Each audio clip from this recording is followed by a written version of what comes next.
Welcome to the weekend with me, Steve Savant, host of the daily internet talk show, The Business Insurance Zone, and national insurance columnist. I've been in many football pools over my life, but I've never been in a political pool, a pool that's going to pick the next president, and to pick the states that you think are going to help him win that. Well, I went out to CNN.com because that's what our pool is using, and I noticed that the map is broken up into basically three colors. The blue state for President Obama, the red states for Governor Mitt Romney, and then the yellow states, which CNN seems to feel that are really toss-up states.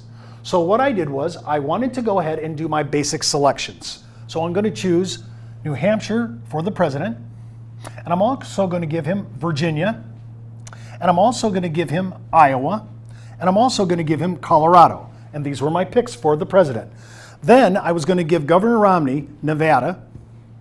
I was also going to give him Wisconsin because of his running mate. And I also was going to give him Florida. And I also gave him North Carolina.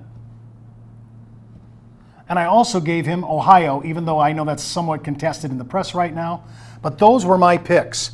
And when I looked at my picks, I didn't realize that I know I need 270 for the electoral votes to actually elect a president, but I had a President Obama at 269, and I had Mitt Romney at 269, a tie.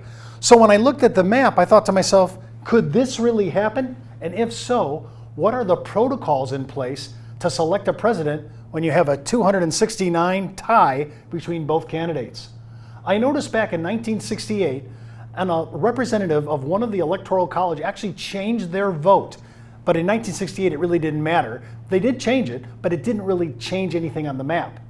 But more than likely, that's not going to happen. If we end in a 269 tie, more than likely, we're going to have to allow the House and Senate, those who are going to be elected for 2013, to pick the president and the vice president. Yes, think about it. The House would pick the president, and the Senate would pick the vice president. It could be Republican, Democrat, Democrat, Republican, all because of a 269 electoral tie.